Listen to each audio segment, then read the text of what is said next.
Berjumpa dengan saya Hersman Arif dari Forum News Network. Saya akan mengajak Anda untuk kembali mengupdate informasi yang terjadi di seputar Gedung Kabareskrim dan berkaitan dengan rumor adanya Irjen Pol Verdi Sambo itu sudah ditahan oleh polisi. Disebutkan bahwa mantan Kepala Divisi Propam Irjen Verdi Sambo ini sore tadi telah dibawa ke markas Komando Brimob di Kelapa II Depok, Jawa Barat. Verdi Sambo dibawa keluar gedung Bareskrim sekitar pukul 17.44 waktu Indonesia Barat. Itu berita yang saya kutip dari inilah.com yang dilansir pada pukul 19.35 malam ini, Sabtu malam 6 Agustus 2022. Kalau berita ini benar, ini merupakan berita besar, walaupun bagi publik sebenarnya tidak lagi mengejutkan. Kalau kita amati respon publik di media sosial, itu banyak yang meragukan bila Baradae, itu kalau toh benar dia menembak Brigjen Yosua, itu atas inisiatif dia pribadi dan dilakukan oleh sendiri. Nah, itu berkaitan dengan sekarang ini kan sejauh ini yang berita yang sudah resmi sampai ke publik adalah yang menjadi tersangka itu baru Baradae.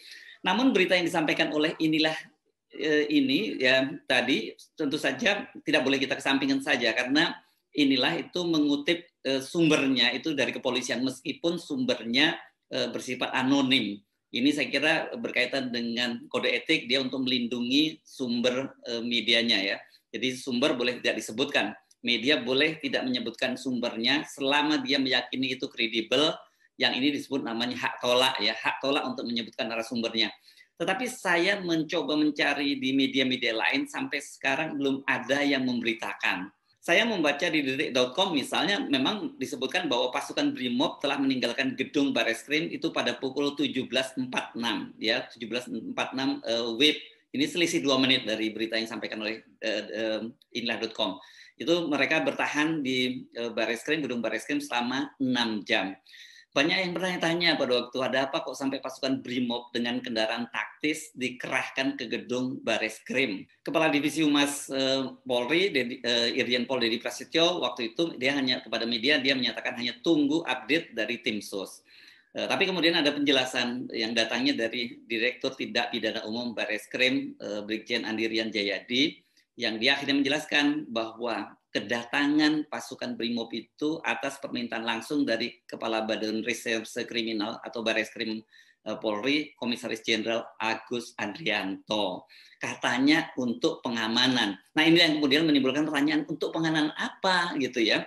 Pengamanan dari ancaman siapa yang ini tidak dijelaskan. Nah kalau benar berita yang disampaikan oleh inilah.com tadi berarti ini adalah untuk pengamanan berkaitan penahanan dengan Irjen Pol Verdi Sambo. Ini sama dengan dugaan publik sebelumnya. Pasti publik sudah menduga-duga ini ada kaitannya dengan pengamanan karena kasus Brigadir Yosua itu menyeret sejumlah nama besar. Selain Verdi Sambo, itu kan ada 2 jenderal bintang 1 yang dicopot dari jabatannya, belum lagi ada 5 komisaris besar, 3 AKBP, sejumlah perwira menengah berpangkat kompol, sejumlah bintara dan juga tamtama. 4 diantaranya seperti disebutkan sudah ditempatkan di tempat khusus karena melakukan pelanggaran kode etik. Nah balik lagi ke berita yang bersumber dari inilah.com tadi. Sumber inilah.com menyebutkan Verdi Sambo itu ditetapkan melanggar kode etik. Ya, melanggar kode etik ya. Pada Sabtu malam ini akan ditetapkan sebagai tersangka serta ditahan di Makobrimob untuk 20 hari ke depan. Hasil pemeriksaan awal tim sus Polri Sabtu sore, Verdi Sambo, FS disingkat di sini, ditetapkan melanggar kode etik.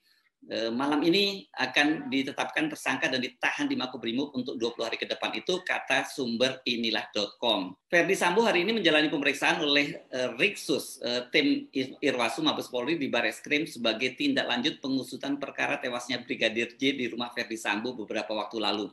Sumber inilah.com di kepolisian mengungkapkan ihwal pemeriksaan lanjutan terhadap Verdi Sambo itu, menurutnya tim sus sedang memeriksa Verdi Sambo. Adapun sejumlah personel Brimob yang mengenakan seragam lengkap, atribut dan senjata di tangan mendatangi Bareskrim itu di Jalan Trunorejo nomor 3 itu pada Sabtu 6 Agustus 2022 siang hari. Dan pada waktu itu berdasarkan pantauan di lokasi, kedatangan personel BRIMOB itu berlangsung dalam 2 kali, karena setelah kedatangan yang pertama diikuti kemudian oleh kedatangan rombongan BRIMOB lainnya dengan 4 unit mobil kesatuan BRIMOB. Bagaimana validitas dari berita itu? Kalau lihat kasusnya, pastilah kalau benar kita akan segera mendapat update penjelasan resmi ya dari Mabes Polri.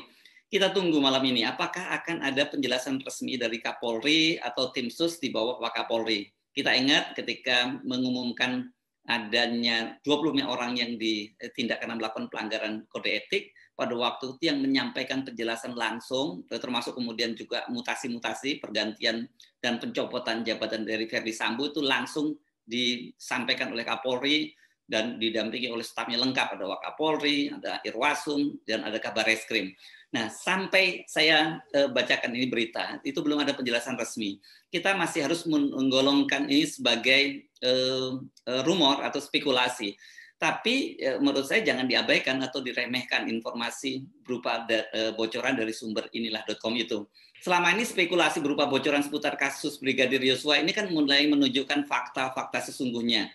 Bukan tembak-menembak, tapi Yosua ditembak. Nah, siapa yang menembak? Benarkah Baradae yang menembak? Apa urusannya dia sampai menembak Yosua?